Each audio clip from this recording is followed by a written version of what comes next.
Okay, it's nice to see everyone. Thanks for coming back. It's nice to get to do some practice together, even though we're not in the same room. Somehow it's easier than by yourself some days. So thanks for joining me. Thanks for joining each other. And thank you to Land of Joy. It's wonderful to get to do this. So we left last time with the Medicine Buddha Puja. And I think we'll do it one more time, but our next session today, we're going to use a different sadhana, which is more a retreat style sadhana. So there's kind of, daily practice sadhana, and then retreat style sadhanas are usually longer. Some people use the retreat sadhana in their daily practice. Some people don't, it's kind of up to you. But the difference in this particular one is that the emphasis is less on the names and more on offerings, visualization, and mantra, and mainly mantra time. So it's a bit shorter, and then you kind of sink into the mantra time and really try and stay with the visualization. And I think that this is a key piece to understand in pretty much every single tantric practice. You'll have this idea of the mantra recitation time together with the visualization, together with an attitude. So there's kind of three things together, and that's going to be repeated throughout all tantric practice. So that's what we'll focus this session on. But also, if we have any questions from yesterday from the puja, we can do those now as well. So before we get into it, let's set our motivation.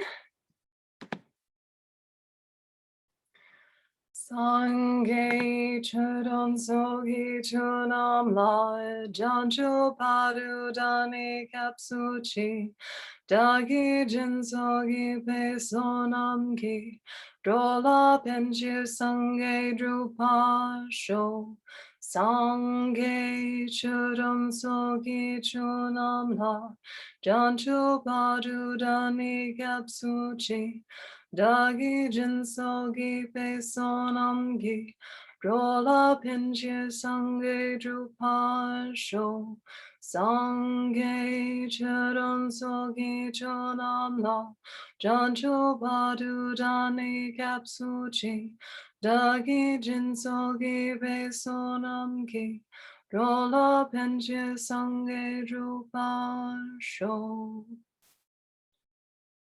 And so sitting with that refuge, bodhicitta, and in addition, may any obstacles related to the pandemic be immediately dispelled. Any areas of the world where there is strife, may it be pacified.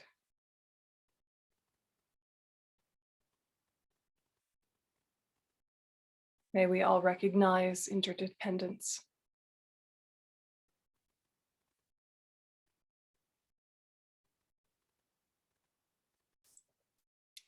Okay. So first we'll just do some any questions from yesterday, either from the kind of daily practice sadhana or from the puja. Just to refresh your memory, the puja was having a lot more detail about what each of the Medicine Buddhas focuses on. There was a lot more kind of space to repeat the seven-limb prayer. The seven-limb prayer is in pretty much every tantric practice: prostration, offering, confession, rejoicing, the two requests, and dedication. Those seven limbs are going to keep coming up again and again. And in the puja, they're repeated for every single Medicine Buddha, but you can kind of, as you notice the way I led it, spend time to just focus on one and then do the rest in an abbreviated way. And then you get to the next Buddha, spend time on a different part, do the rest in an abbreviated way. And that's a good way to feel depth and connection with it without getting overwhelmed, thinking you need to give, 5-10 minute meditation to each one back to back every single time and kind of get yourself a little agitated sometimes. So that's a good way to kind of approach these practices where there's repetition, is to emphasize different sections at different times. So yeah, thoughts or questions about the puja? How did it go for you guys? Diana? It's very much a beginner's question, but I wanted to ask about the directions in the left-hand margin. I understand the bell is to ring a bell, but there was also a Vajra and a pair of hands and a flower. Yes, yes, and that's the helpful FPMT prompts to do your hand mudras, which are usually correct, occasionally incorrect in the FPMT sadhanas. Sometimes they're correct, but they're not the same way that whoever is leading it is doing it. And this all comes from basically where your chant leader's tradition is drawing from, whether it's like Gyume Tantra College or Gyuto Tantra College or some other source. There's slight stylistic differences. So that's kind of the disclaimer that there's many correct ways. And so if you see people doing it differently, it doesn't mean it's wrong. It might just be a different lineage. But basically what they were indicating for you is to do what's called the lotus turning mudra. And the lotus turning mudra is related to the inner energy system. And so I'm not going to go into detail with that just because it's a general crowd, but it's related to what you're doing with your hands has a relationship to what's happening with your energy system. That's all I'm going to say. But for beginners, you don't really know that. And you do that anyway, kind of like just kind of getting used to the movements. So a lot of people do the mudras, the hand gestures, without having any reference for what they mean, except for maybe the bell represents the wisdom realizing emptiness and music, so I'll ring it. And that's totally fine. Like, that's nice. You're offering music, you're sort of remembering emptiness, maybe, proceed. But technically, you wouldn't use the implements until you have the empowerment. And once you have the empowerment, you gradually get to know what they're all about. So having a bell and a dorje on your altar for now is fine, but know that they actually become very significant symbols, and they're not kind of for open decoration in your house. So if you have a bell and a dorje, cover it, put a little cover on it. And lots of people have them and have no idea what they are. Like, I've seen them at hotels to like ring for service, so people don't know what they are, but they're actually very sacred implements. And those little pictures on the side of the sadhana are saying, do this one now, do this one now. Yeah. Thank you. It's a good question. And we're going to do a couple parts where one could do mudras if you wanted to and knew about them. Today we're going to do the sadhana for retreat work, which involves a lot of offering practice related to the sense enjoyments. So lots of folks have water bowl offerings, right? Maybe 7 water bowls, maybe they have 10 water bowls, maybe they have 3 water bowls. Offering water, excellent practice. We should all do it, whether we're tantric practitioners or not, if we've got time and energy and connection with it, right? But water in Tantra then can be mentally transformed into oceans of uncontaminated nectar through the power of your meditation, which is then offered up to all the Buddhas and Bodhisattvas of the 10 directions. And on top of that, you can think that this nectar takes the aspect of specific sense offerings. So it'll go water for washing, water for drinking, flowers, incense, lamps, perfume, food, and music. And you can have those physically depicted with 2 waters and a little vase for flowers and a little incense, etc. The water bowls, just as water, don't necessarily represent those. Water is water. Water is wonderful. Offer water, transform it in your mind, but don't think it has to equate to those sense offerings. It's kind of an additional layer. But when it does, it's important to understand that it's not some sort of weird witchcraft to placate an angry god, right? It's not some sort of bizarre, here, if I make this ritualistic offering, then you will bestow blessings upon me in some sort of weird, creepy way, okay? That's not what offerings are about in Buddhism. The first and foremost is that they're creating an internal habit of generosity. And when you have an internal habit of generosity, then in your daily life, generosity comes more spontaneously because you're already in the flow of it. So it's just like basic repetition kind of psychology. really practical. And if you're offering things that you value, you get used to offering things that you value, you know, win-win, yes?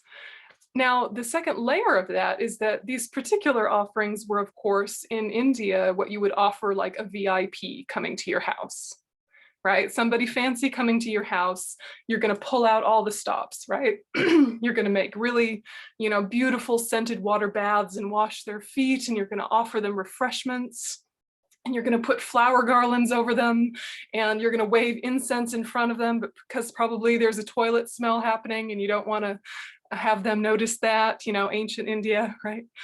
You know, you're going to do all of these things and have beautiful candles and an elaborate banquet and people playing music. That's what you do for someone special coming to your house. So who is more special than the Buddhas coming to your house? Yeah, so you're inviting the Buddhas to your house. They're the biggest VIP. So you want to like pull out all the stops and be a good hostess. Yeah, on that level. But what it does for your mind is that psychology, once again, of we become receptive to what we respect. We become open to what we value.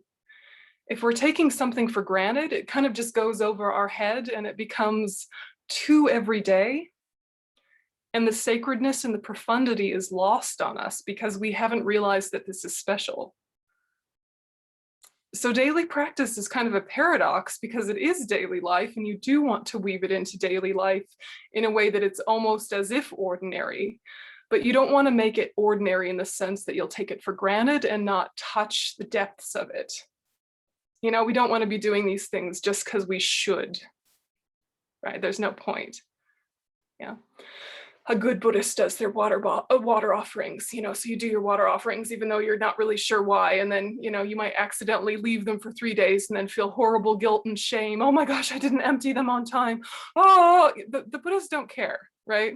Like they love you regardless. They love serial killers. Like it's fine. Don't worry about it. You know, like you can't break love with the Buddhas. They've got your back until the end of time. This is completely for your sake, but you do it towards them to reinforce the connection from your side, because the connection from their side is fine. Yeah, the connection from their side is continuous. So when you're doing these practices in the second layer, where it's like a VIP's coming to my house, you want to make sure they're really clean and ethically obtained and all that good stuff. But there's another layer deeper. Yeah, and another layer deeper is, what do the Buddhas actually want? What do they actually want? What do the gurus actually want? They want you to practice, right? They want you to practice so you don't hurt yourself anymore, so you don't hurt other people anymore. And so water for drinking represents accumulation of merit, and water for washing represents purification, right? And flowers are the open heart of compassion. And incense is representing ethics, the sweet scent of morality, right? And light to dispel the darkness of ignorance. And perfume to the heart, where your faith of conviction lives, to kind of open and increase your faith based on experience, wisdom, logic, not blind faith. Yeah, perfume to the heart. Food, the food of samadhi, or the food of concentration. Music for harmonious communities. You know, and that's what the Buddhas really want. Yeah, they want us to practice, because then we're gonna be happier. And that's the whole point. Happier in the deep, contented way. The 7 offerings also equate to the 7-limb prayer.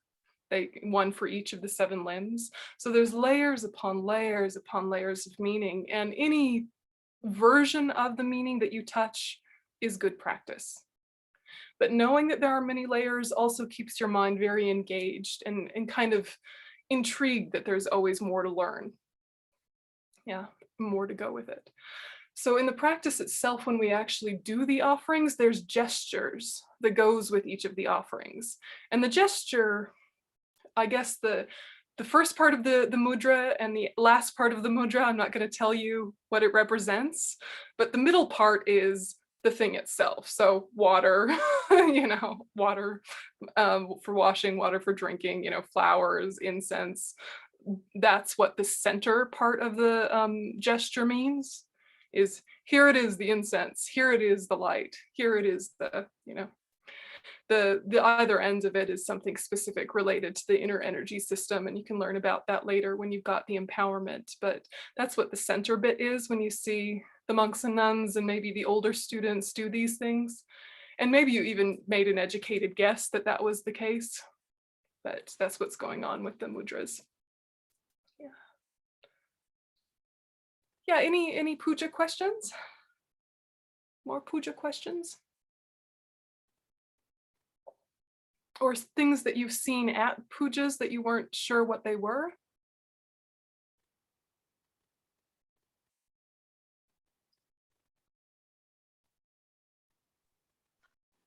I have a question. Good morning. Good morning. Good afternoon, everybody. Thank you, Venerable. What is the difference between sadhana and puja? Sadhana is shorter, and you can do it by yourself, no? Often that's the case, although there are some sadhanas that take 2 hours and some pujas that take 20 minutes. So that's not like a pervasive thing. But in terms of your daily practice, usually you're going to do a short sadhana of something, which is probably more focused on visualization and mantra, whereas the puja is going to be focused more on making merit and making offerings and things like that, and it's going to involve more of a gathering of people coming together. So that's usually the main difference, is the gathering, but that's not to say you can't do a puja by yourself at home. Yeah. Okay. Yeah. And the other one is the empowerment, when you imagine yourself as a Buddha. So the three are the 3 levels, or kind of? The three what, love? Sadhana and puja and empowerment are the 3 levels of the same thing, kind of. No, puja and sadhana can be done with an empowerment or without an empowerment. Right, so an empowerment is like basically the way in which you engage with the practice, whether the practice is a sadhana practice or a puja practice or just a meditation. Whether you have the empowerment or not is about your relationship to it. So with the empowerment, you can, about halfway through the practice, there's an invitation to arise as the deity. If you have the empowerment, you can do that. If you don't have the empowerment, you keep the visualization as it is, or revive it back to the crown of your head. Or if you prefer, it can be in the space in front of you, facing you, that's fine too. Yeah. But you don't have permission to see yourself as the Buddha until you have the empowerment. Yeah. Yeah, sure. But that's true of all of the practices related to Tantra, whether it's a sadhana or a puja. Yeah, does that make sense? Kind of. It's very big for me, come idea, but kind of I'm entering into it. Yeah, and it's basically, before you have an empowerment, you're just kind of practicing. You're getting warmed up, but you're also building a relationship with that archetypal energy. So it's not like it's lesser practice if you don't have an empowerment. You're really building some strong familiarity. One of my first retreats, I did the whole month before I really understood anything about what I was doing. But then years later, I feel so much richness because of those kind of stumbling, inelegant, I'll just do it even though I don't know what's happening. You have to start somewhere. Yeah. And I bring it to my daily life like yesterday, because I felt some precious things that I had with, like, I was very cautious of what am I telling to people. So that was very nice. I was happy. It reinforces your support, and your connection with sort of outer support that is a little bit of the divine, and then it helps you not be so focused on needing people to be a certain way. People can be lovely or afflicted, but it doesn't have to ruin your day. Yeah. Yeah. Yeah. Yeah. Thank All right. you. Anything else before we do the retreat sadhana? No? Okay. All right, so for this one, we'll do it very much the traditional way. So there'll be a little bit of Tibetan chanting related to the offerings, but I'll give you a prompt so you know that that's what part we're up to, so you're not too lost. And basically, parts that you connect with, connect with. Parts that you're not sure about, just kind of stay in equanimity and be relaxed about it. You know, because this is just, it's experimental and new for a lot of folks. And for those of you who have been practicing a long time, it's kind of reacquainting yourself with these procedures and kind of getting back into it. So just keep a really relaxed mind. So starting with nice posture, straight up and down, checking in if you've gathered any tension, seeing if you can release that.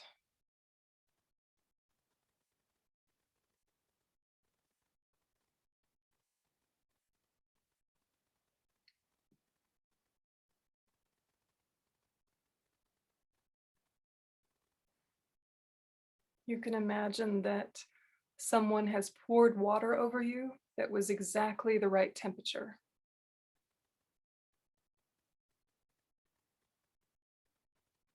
In some way coming into contact with the body and allowing it to relax.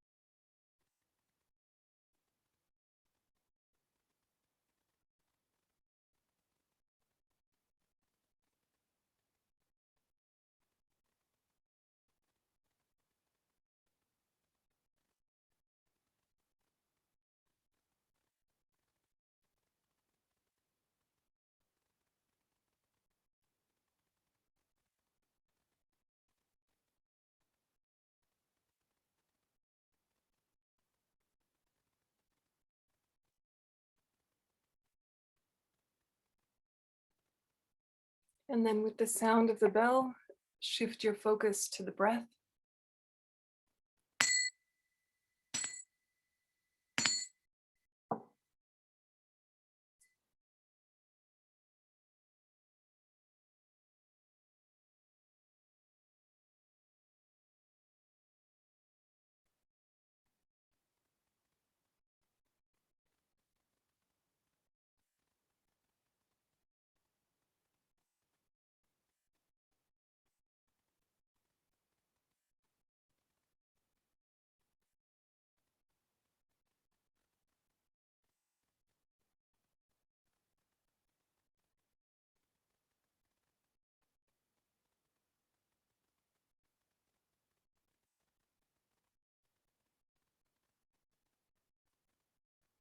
Just the breath.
And take a moment and revive your motivation. Say it to yourself in such a way that it touches your heart. Thoughts of refuge and bodhicitta.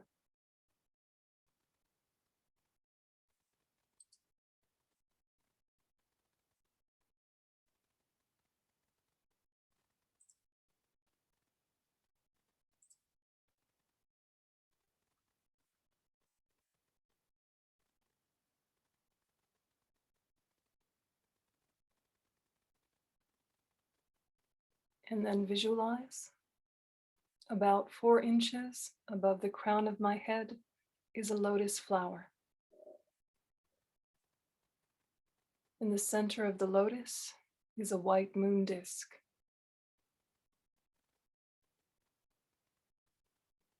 Seated on the moon disk is my root guru, the Dharmakaya essence of all the Buddhas, in the form of the Medicine Buddha. His body is blue in color, and his body radiates blue light. His right hand, in the mudra of granting sublime realizations, rests on his right knee and holds the stem of an aurora plant between thumb and first finger. His left hand is in the mudra of concentration and holds a lapis lazuli bowl filled with nectar. He is seated in the full Vajra position and is wearing the 3 red-colored robes of a monk. He has all the signs and qualities of a Buddha. And so stabilize the visualization, thinking that Medicine Buddha is facing the same direction as you, above the crown of your head.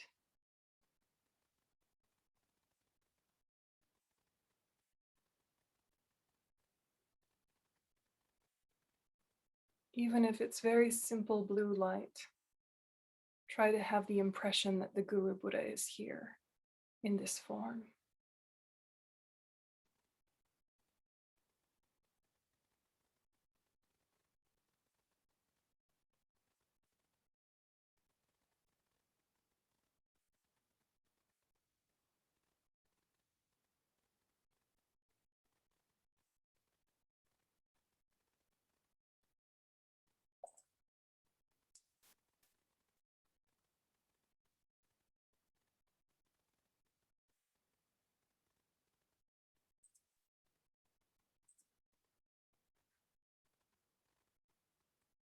And think once again, I go for refuge until I'm enlightened to the Buddha, Dharma, and the Supreme Assembly by accumulating merit through practicing generosity and so on. May I become a Buddha to benefit reincarnating beings. I go for refuge until I'm enlightened to the Buddha, Dharma, and Supreme Assembly by accumulating merit through practicing generosity and so on. May I become a Buddha to benefit reincarnating beings. I go for refuge until I'm enlightened to the Buddha, Dharma, and the Supreme Assembly by accumulating merit through practicing generosity and so on. May I become a Buddha to benefit reincarnating beings. Especially for the benefit of all sentient beings, I will quickly, very quickly, attain the precious state of perfect and complete Buddhahood. For this reason, I will practice the yoga method of Guru Medicine Buddha. May all sentient beings possess happiness and the causes of happiness. May they be free of suffering and the causes of suffering. May they not be separated from happiness that is free from suffering. May they abide with equanimity, free from attachment to attractive objects and hatred for repulsive objects. And repeat those 4 immeasurable thoughts to yourself 2 more times.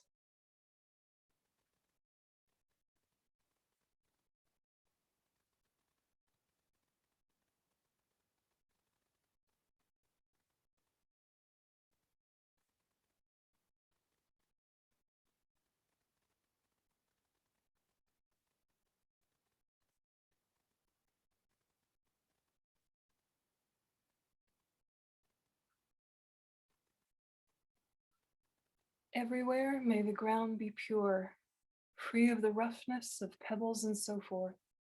May it be in the nature of lapis lazuli and as smooth as the palm of one's hand. May human and divine offerings, actually arranged and mentally created, clouds of finest Samadhibhadra offerings, pervade the whole of space.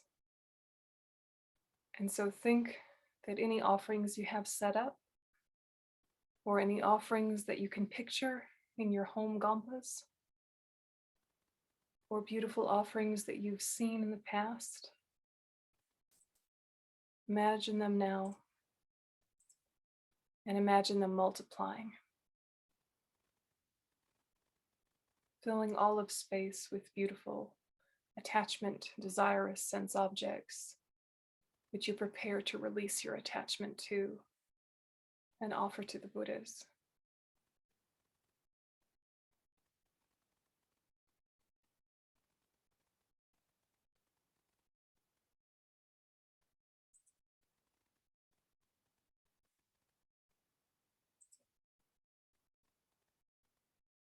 And if you can, hold that visualization of multiplying offerings while adding the mantra. Om Namo Bhagavate Vajrasawa Pramadana Tathagataya Ahate Samyak Sambuddhaya Jayata Om Vajre Vajre Mahavad Mahatira Vajre Mahavidya Vajre Mahabodhi Chidavad Mahabodhi Mendo Pasam Kramana Vad Sawakama Avarana Vishadana Vajre Soha. Om Namo Bhagavate Vajrasawa Pramadana Tathagataya Ahate Samyak Sambuddhaya Jayata Om Vajre Vajre Mahavajra Mahatira Vajra Mahavira Mahabodhi Chida Vajra Mahabodhi Mendo Pesam Kamana Vajra Sawak Avarana Vishadana Vajra Soha. Om Namo Bhagavate Vajrasawa Pramadana Tathagataya Ahate Samyak Sambuddhaya Jayata Om Vajre Vajre Mahavajre Mahatira Vajra Mahavira Mahabodhi Chida Vajra Mahabodhi Mendo Pesam Kramana Vajra Sawak Avarana Vishadana Vajra Soha. By the power of truth of the three jewels, of the blessings of all the Buddhas and Bodhisattvas, by the power of the great might of the completed two accumulations and of the completely pure, inconceivable sphere of reality, may all these offerings become just so.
I prostrate with my body, speech, and mind to Guru Medicine Buddha.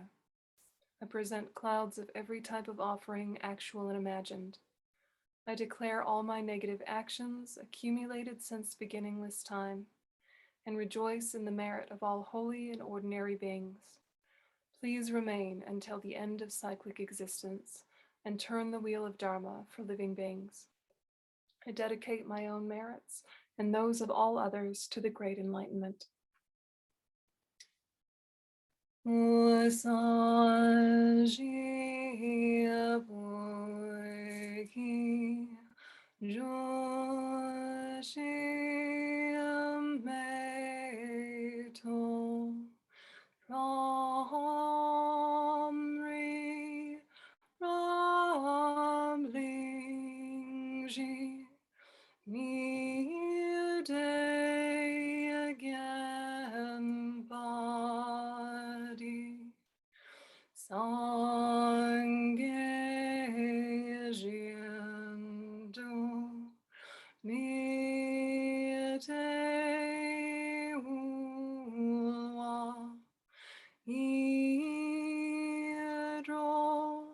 Kunamdam Jila Chupasho. By offering to Medicine Buddha Vijaya light, who eliminates the diseases of the three poisons, Bhagawan, you have compassion that is the same for all. Merely hearing your name eliminates the suffering of evil realms. Idam Guru Ratna Mandala Kamniyatayami. And if you have the empowerment, instantaneously arise as Medicine Buddha. And if you don't, maintain your awareness of Medicine Buddha at your crown. Om Vajramrita Humpe. Om Sawashuddha Sawadhamma Sawashuddhoham. They all become empty. So think of the lack of inherently existent offerings.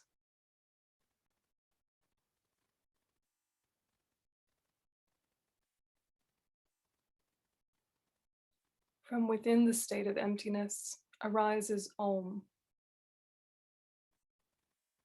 which arises broad and extensive jeweled vessel.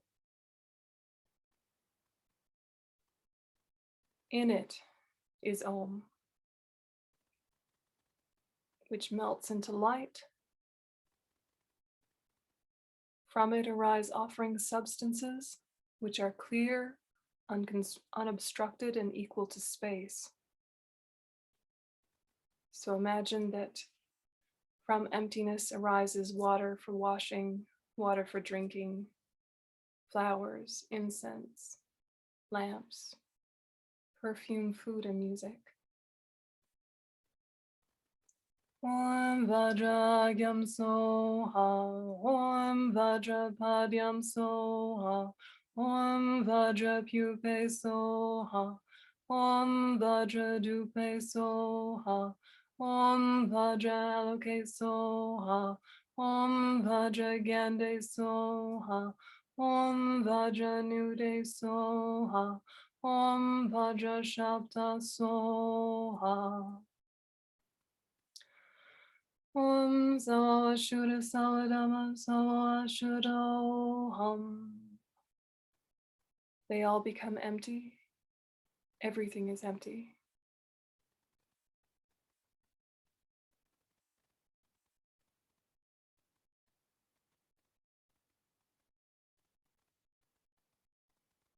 So place your mind in spaciousness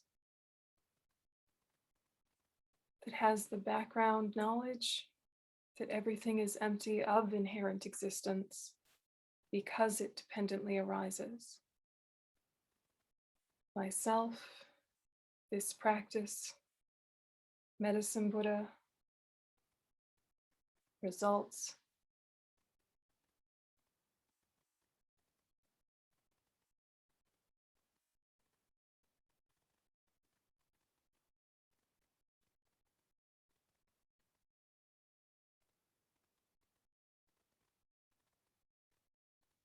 And from that place, we do the self-generation if we have the empowerment. If you don't have the empowerment, just shift all of this visualization to your crown. And think from the state of emptiness arises the syllable Pam. From that, a lotus.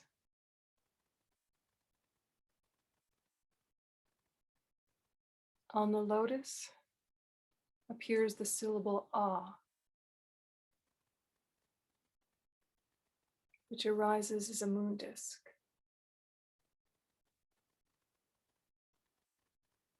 Upon which one's own mind arises as a blue hum.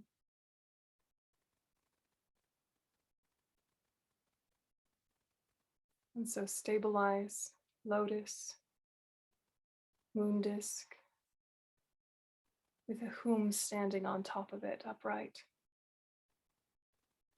In Sanskrit, Tibetan, or English characters.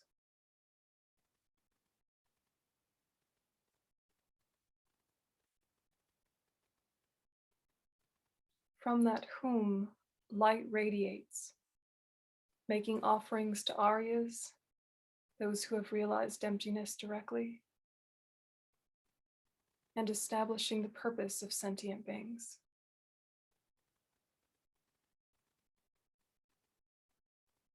Light going out in all directions, bringing offerings, pacifying suffering.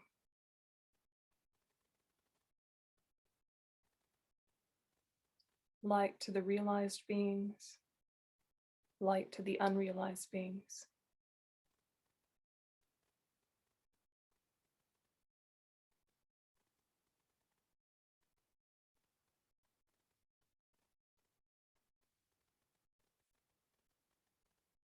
The light reabsorbs, and I transform into Bhagawan Medicine Buddha with a blue body, one face, and two arms.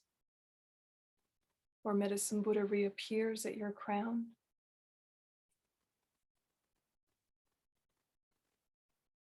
Right hand in the mudra of supreme giving, holding the stem of an aurora plant, which destroys the three poisons: anger, attachment, ignorance.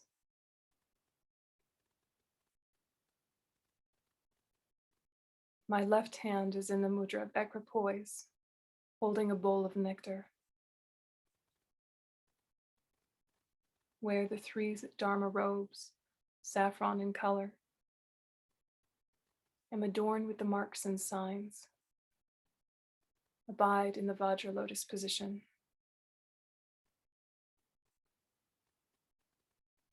On my crown is Om, white in color. At my throat, Ah, red in color. At my heart center, Hum, blue in color.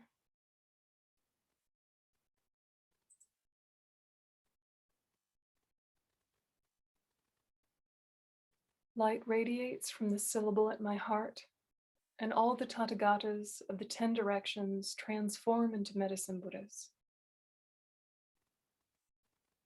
So think that all enlightened beings, for now, take the aspect of Medicine Buddha. Medicine Buddhas pervading all of space. Or just flood the space with blue and think that this is the case.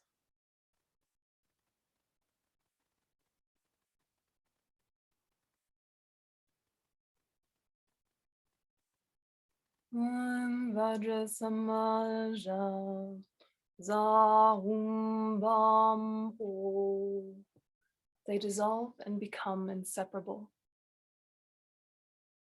Again, from the seed syllable at my heart, light radiates, inviting the 5 empowering deities and their retinue.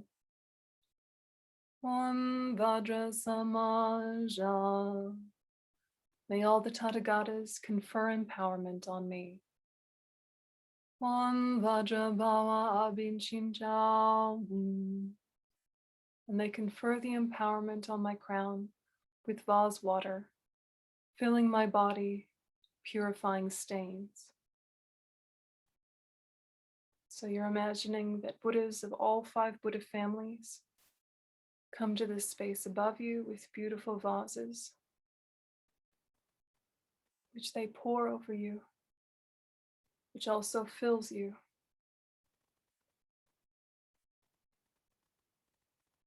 Red Amitabha, yellow Ratnasambhava,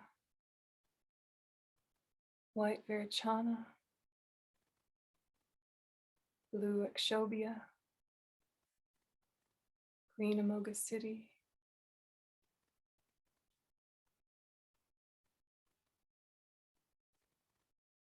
bringing with them the 5 wisdoms.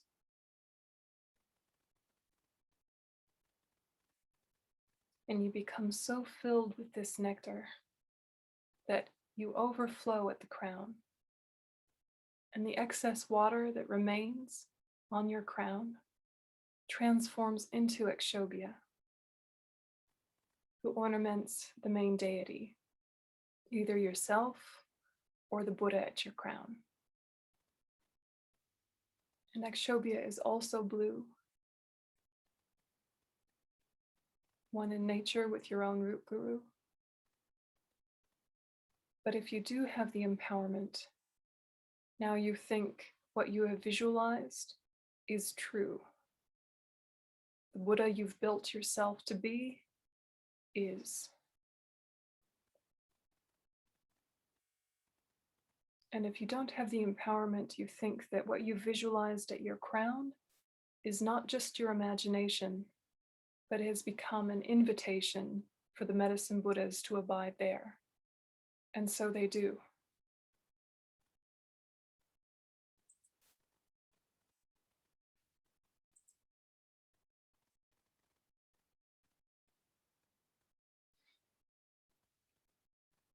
So now that what we visualized is real, we actually present the offerings that we earlier blessed.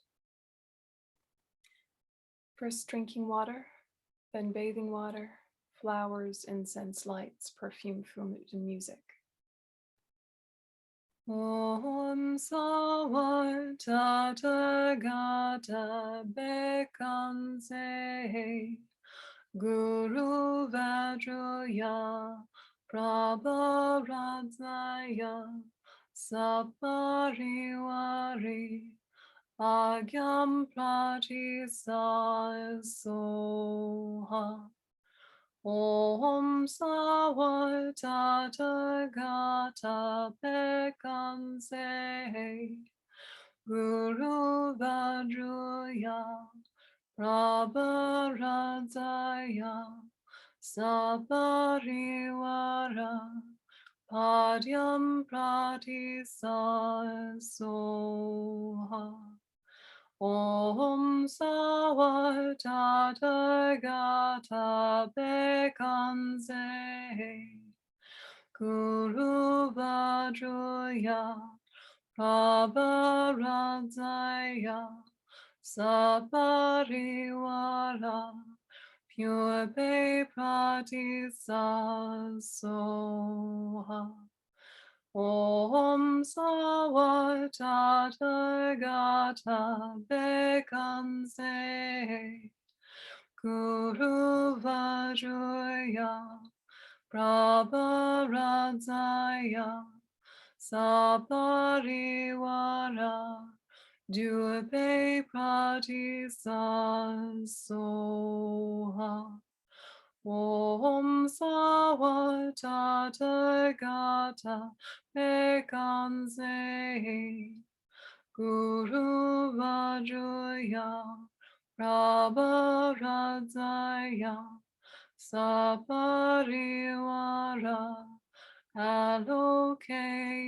Pratisaya Soha Om Savar Tathagata Bekanse Guru Vajraya Prabharadzaya Saparivara Gande Pratisaya Soha Om Savar Tathagata Bekanse Guru Vajraya Prabharadzaya Saparivara Nude Pratisaya Soha Om Sawa Tathagata Bekanze Guru Vajraya Prabharadzaya Saparivara Shabda Pratisa Soha. Om Sawa Tathagata Bekanze Guru Vajraya Prabharadzaya Saparivara Rupa Pratisa Soha. Om Sawa Tathagata Bekanze Guru Vajraya Prabharadzaya Saparivara Shabda Pratisa Soha. Om Sawa Tathagata Bekanze Guru Vajraya Prabharadzaya Saparivara Gande Pratisa Soha. Om Sawa Tathagata Bekanze Guru Vajraya Prabharadzaya Saparivara Rasa Pratisa Soha. Om Sawa Tathagata Bekanze Guru Vajraya Prabharadzaya Saparivara Sparsa Pratisa Soha. Whatever slight positive potential I may have created by paying homage, offering, and acknowledging my faults, rejoicing and requesting that the Buddhas stay and teach, I now dedicate all this for full awakening. I prostrate the Medicine Buddha Vajraya light, who eliminates the diseases of the three poisons. Bhagawan, you have compassion that is the same for all. Merely hearing your name eliminates the suffering of evil realms. At my heart, or at the heart of Medicine Buddha at your crown, upon which is a seed syllable hum, surrounded by the mantra at its edge. Light radiates from it, making offerings to the Aryas and fulfilling the purpose of sentient beings. All the potency and might of the blessings of compassion of Buddhas and Bodhisattvas are invited to the front in the aspect of light and dissolve into me. And so this is the visualization to continue throughout the mantra time. First we do the long mantra, and then we'll do the short mantra. So just keep thinking light going out, making offerings, soothing suffering, that it invites the potency and might of all the Buddhas and Bodhisattvas, which is also in the aspect of light, which dissolves back into us. Light going out, light coming in, again and again. And we add the mantra. Om Namo Bhagavate Bekanze Guru Vajraya Prabharadzaya Tathagataya Ahate Samyak Sambuddhaya Tayata Om Bekanze Bekanze Maha Bekanze Bekanze Raja Samugate Soha. And the short mantra, Tayata Hom Bekanze Bekanze Maha Bekanze Bekanze Raja Samugate Soha Tayata Hom Bekanze Bekanze Maha Bekanze Bekanze Raja Samugate Soha Tayata Hom Bekanze Bekanze Maha Bekanze Bekanze Raja Samugate Soha Tayata Hom Bekanze Bekanze Maha Bekanze Bekanze Raja Samugate Soha Tayata Hom Bekanze Bekanze Maha Bekanze Bekanze Raja Samugate Soha Tayata Hom Bekanze Bekanze Maha Bekanze Bekanze Raja Samugate Soha. And then continue the mantra slightly quicker under your breath, together with the visualization, light going out, light coming in. Tayata Om Bekanze Bekanze Maha Bekanze Bekanze Raja Samugate Soha.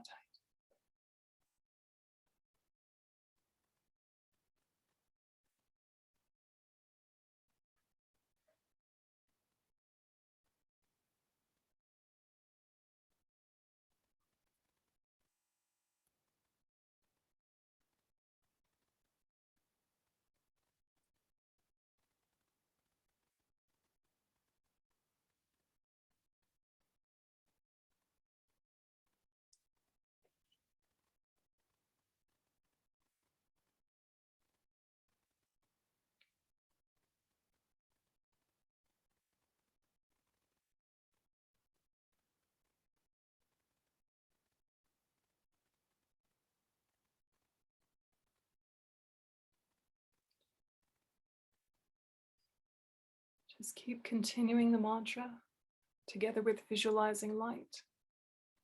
You can sometimes focus on the light as offerings to the Buddhas and Bodhisattvas, or the light as pacifying suffering of yourself, the people in your life, the world. That all of that stimulates blessings flowing back towards you also in the form of light. Light going out, light coming in, together with the mantra. Tayata Om Bekanze Bekanze Maha Bekanze Bekanze Raja Samugate Soha.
And anytime you get distracted, just come back to the mantra.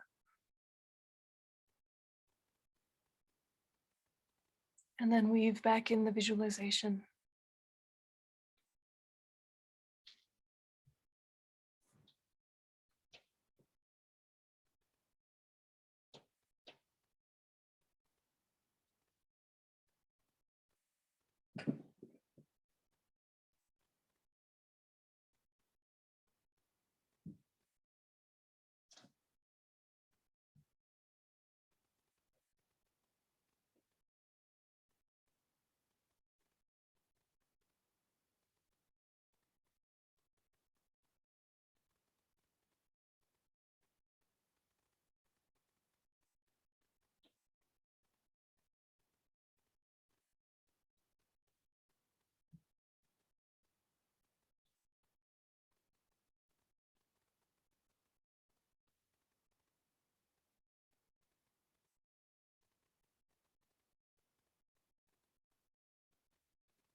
You can focus the light and energy to specific people you know are struggling, or imagine the light blanketing the world. But maintain a vivid sense of light with your mantra recitation.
And finish up the mala that you're on.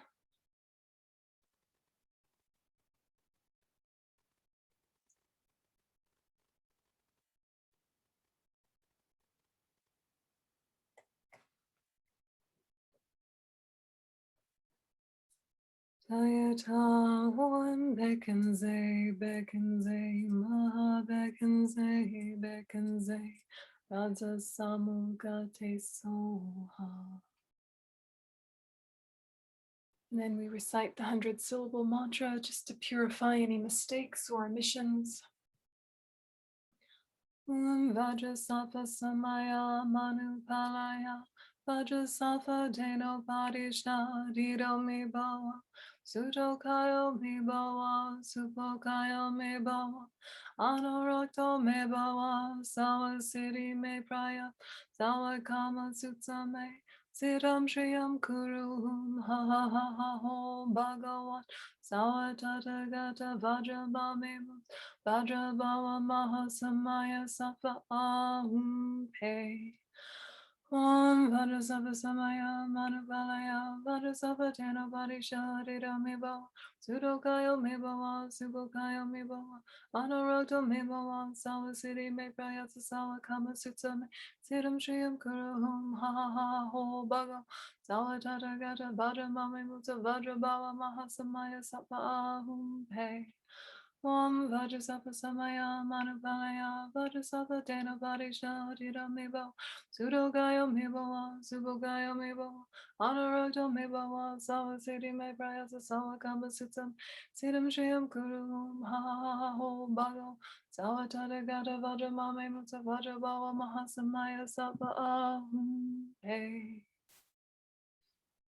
Blessed Lord Medicine Buddha, please cleanse and purify all disease, spirit harm, negativities, and obscurations of all sentient beings like myself. Please enhance and increase life, merit, and all qualities of scriptural Dharma and realization Dharma. Blessed Lord Medicine Buddha, please cleanse and purify all disease, spirit harm, negativities, and obscurations of all sentient beings like myself. Please enhance and increase life, merit, and all qualities of scriptural Dharma and realization Dharma. Blessed Lord Medicine Buddha, please cleanse and purify all disease, spirit harm, negativities, and obscurations of all sentient beings like myself. Please enhance and increase the life, merit, and all qualities of scriptural Dharma and realization Dharma. By this merit, may I quickly accomplish the state of Medicine Buddha and establish all reincarnating beings without exception in that state. By the force of the praises and requests made to you, may all diseases, evil spirits, poverty, and quarrels be calmed, and may the Dharma and good fortune increase in the regions in which I and others dwell. And then we'll add Shantideva's dedication to that. May all beings everywhere, plagued by sufferings of body and mind, obtain an ocean of happiness and joy by virtue of my merits. May no living creature suffer, commit evil, or ever fall ill. May no one be afraid or belittled, with a mind weighed down by depression. May the blind see forms and the deaf hear sounds. May those whose bodies are worn with toil be restored on finding repose. May the naked find clothing, the hungry find food. May the thirsty find water and delicious drinks. May the poor find wealth, those weak with sorrow find joy. May the forlorn find hope, constant happiness and prosperity. May there be timely rains and bountiful harvests. May all medicines be effective and wholesome prayers bear fruit. May all who are sick and ill quickly be freed from their ailments. Whatever diseases there are in the world, may they never occur again. May the frightened cease to be afraid, and those bound be freed. May the powerless find power, and may people think of benefiting each other. For as long as space remains, for as long as sentient beings remain, until then may I too remain to dispel the suffering of the world. the wish-granting, wish-fulfilling jewel, source of every single benefit and happiness in this world, the incomparably kind, supreme Tenzin Gyatso, may you have a long life and all your holy wishes be spontaneously fulfilled. You who uphold the subduer's moral way, who serve as the bountiful bearer of all, sustaining, preserving, and spreading Manjunath's victorious doctrine, who masterfully accomplish magnificent prayers honoring the three sublime ones, Savior of myself and others, your disciples, please, please live long. And we remember the emptiness of the agent, the action, the object, all lack inherent existence because they dependently arise.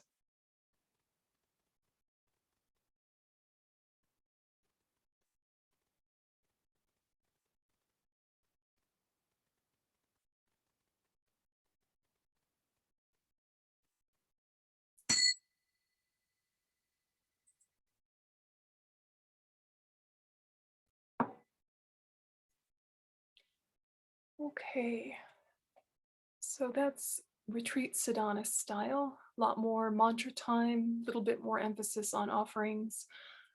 Did you have any questions about that? You noticed there was no particular tower of Buddhas.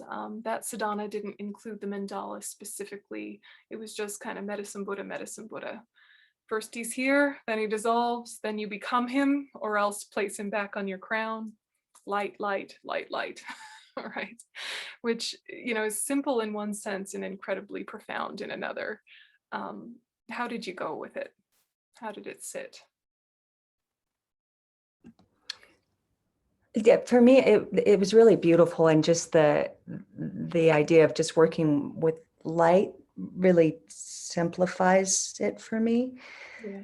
It makes it more accessible, I think, with your when you're talking about the mantra visualization and attitude, it's easier for me to bring all those together. Mm.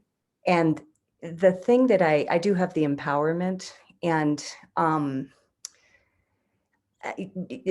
when I'm able to get into, I've struggled with how to describe, but I start to feel like I'm touching something where I actually am. Yeah, yeah. And in the interest of rigorous honesty, I start freaking out. Yeah. You know? And then I start going, well, a Buddha wouldn't freak out, and then I'm just off and running. So I wonder if you have any. A classic tale. Okay, good. Okay. Yeah. There can be a few things happening. One can be just kind of the overwhelm of your own potential, just that classic overwhelm of you really are touching how incredibly powerful this mind is and how much we've allowed and been taught to let ignorance keep us in this kind of echo chamber of our own crazy. And then you start to touch the fact that it can actually be so much more vast than that. And it's just been kind of suffocating all of these eons. And what does that even look like to start to touch your potential and to start to actually expand outward? It's overwhelming. So there can just be like the overwhelm. That can be one.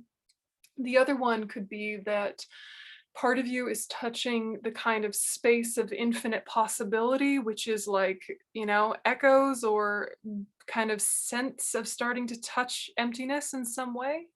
And the closer you get to realizing emptiness, the more fear, because the ego feels the destruction of itself is imminent. And it's like, no, what can I do to prove I'm real? I'll give you fear, I'll give you attachment, I'll give you rage, anything, but I'm here. And you're like, I'm doubting more and more that you are. And it's, you know, it's panicking. So it could be, you know, kind of, it could be Buddha nature related, or it could be emptiness related, overwhelm. And they sometimes kind of wind up being one and the same in some sense.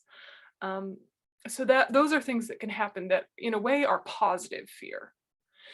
And if you can just kind of hold your space and be like, I noticed that I am freaking out, and I'm just going to kind of stay with the attitude that preceded the freak out, even if it's kind of less expansive and less beautiful than it was a second before the fear.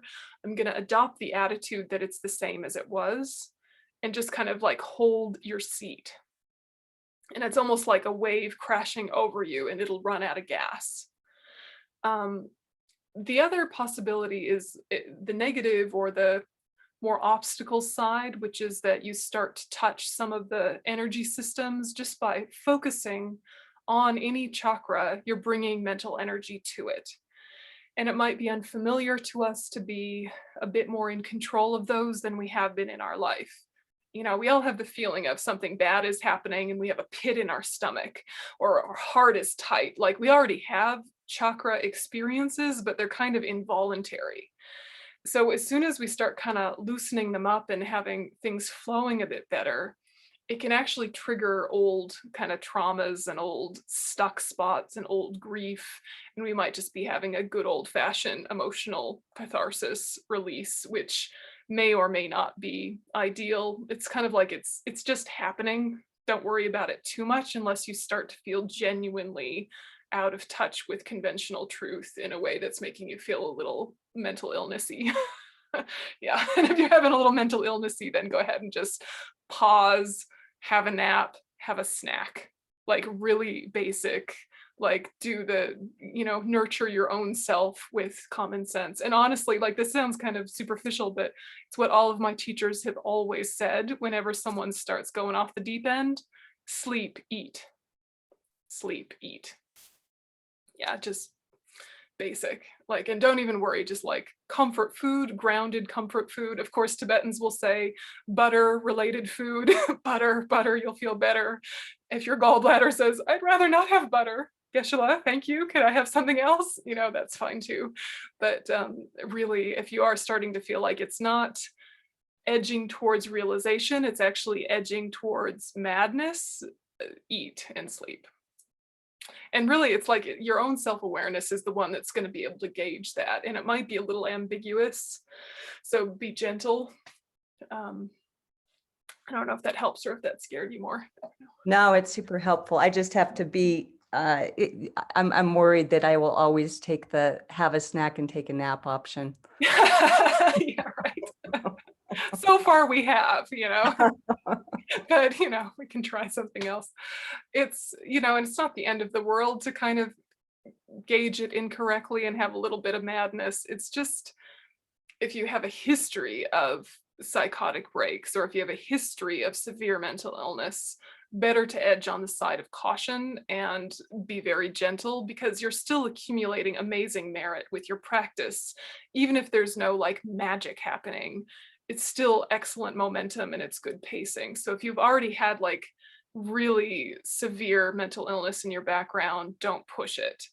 But if your life so far, you've been, you know, you've had your issues, but you've never lost lucidity, then maybe it's less dangerous because you don't already have that fissure in your psyche.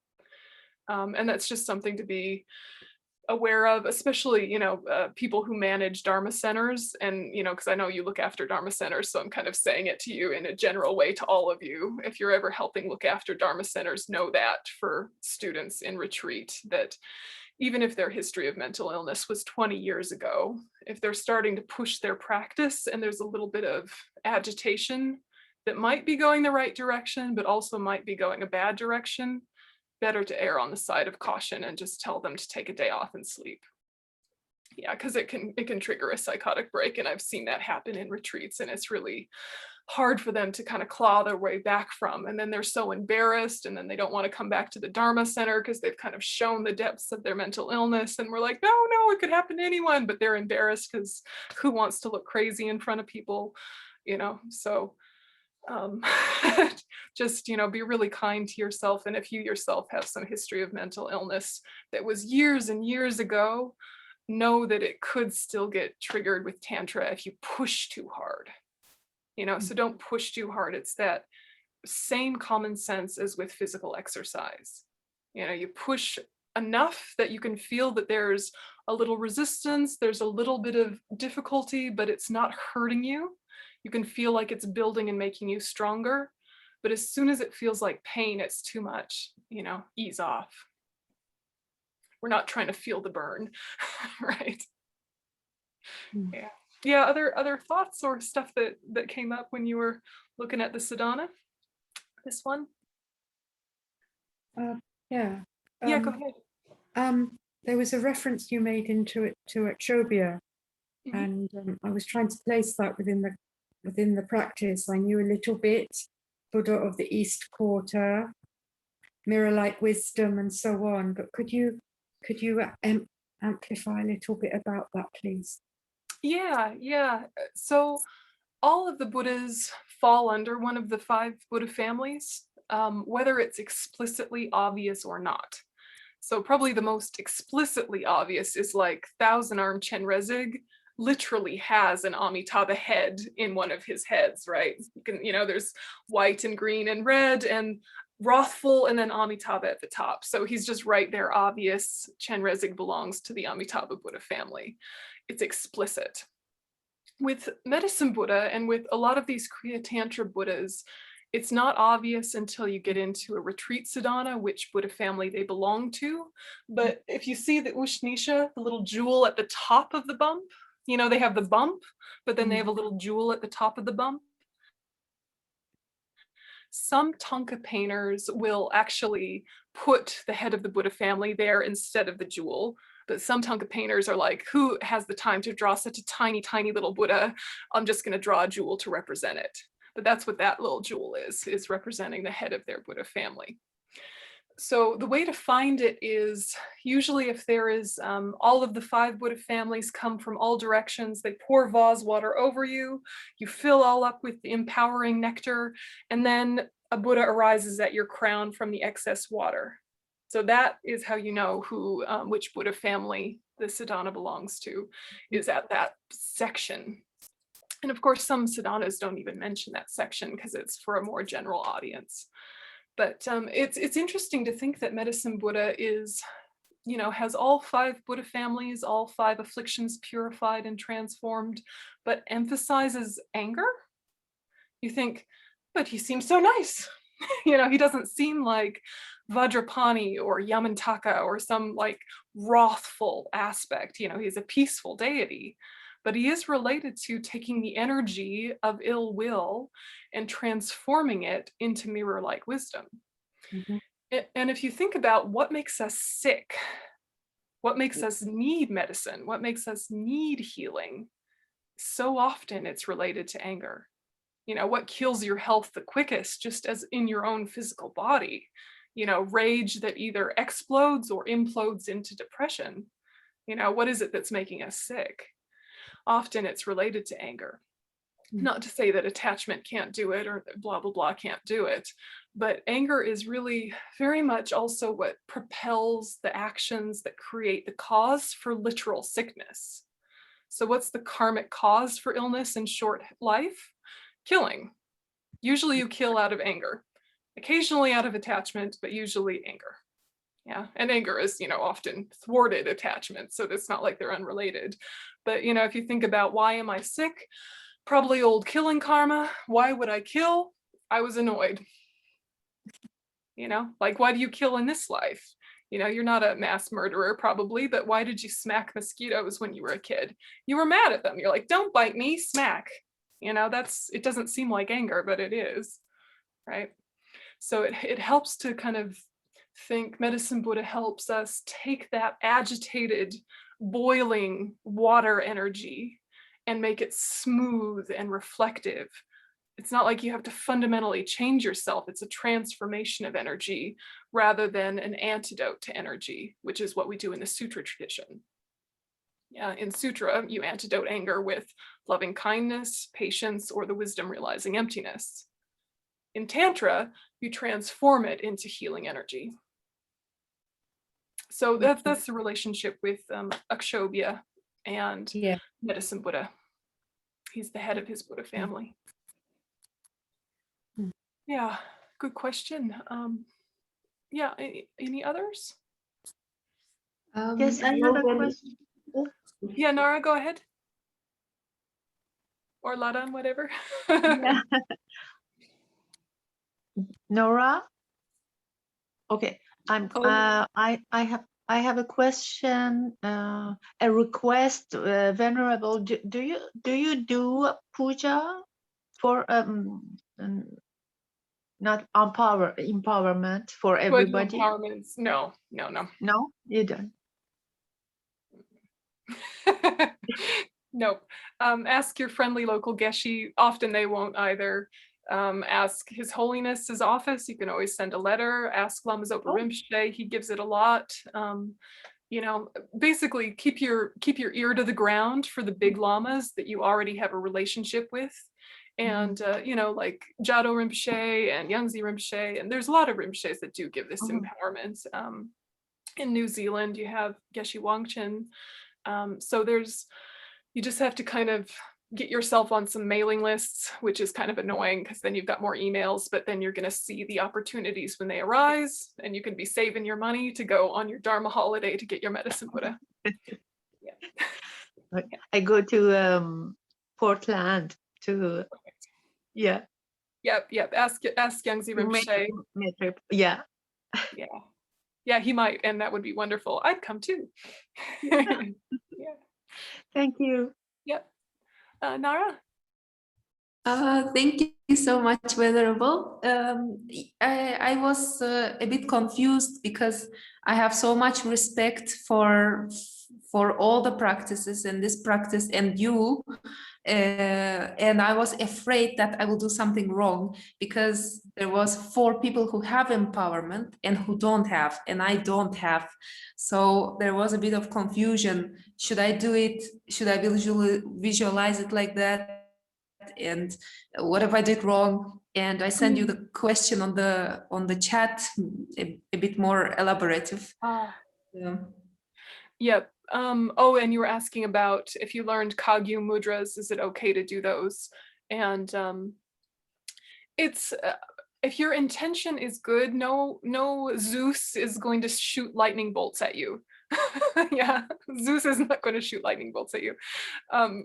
It's really having the best motivation, and then that's why we do Vajrasattva. 3 Vajrasattva mantras towards the end is just in case I got confused and I visualized the wrong thing or I had the wrong attitude. Sorry, whoops. And then really, really focus on that Vajrasattva mantra. It's only 3 times, and just, okay. And now don't worry. And now don't have any anxiety, any mistakes you made, they've been completely purified. Don't worry at all. Basically, it's hard because the sadhana is written for people with the empowerment. So the only thing for you without empowerments to know is whenever it says I am or I have, you just think he has, he is. Yeah. So it just keeps shifting it back to the crown of your head. He is, he has, and then you're fine. And the mantra, you know, if you accidentally put the mantra at your own heart, but you were visualizing Buddha up here or you got tangled, it's not the end of the world. Don't worry. Just next time you put the mantra at his heart, at his, you know, with light going out that way. It's confusing because it's written for people with empowerment, but don't worry. Don't worry. So is the word transmission the same as empowerment? It's the same reference or way of describing? Transmission can also relate to just the transmission of a text. Like, for example, the teacher might say, I'm going to give you the transmission of the Golden Light Sutra, and then they'll just read the Golden Light Sutra in their native tongue. And now you have the transmission of that text. So it's not exactly the same. It's like transmission is a category with a lot of variations, and empowerment is one kind of transmission, which is giving you permission to see yourself as the deity. So it's a kind of blessing, is it? When you transmission is read, the text or whatever. Oh, when the text is read, it's definitely a blessing. It's also like a way for you to make a direct link with the unbroken oral tradition of that text from the time of the Buddha or the time of the author to you. Which means that then when you practice that text, it's easier and quicker, and you have much more likelihood of experience with it. Yeah. Have you ever like had a text that you've read a few times but no flavor with it? And then you got the transmission and suddenly it had life? Yes. You know, that can happen for sure. So a transmission in Tibetan is called a hlung, which just means like wind usually.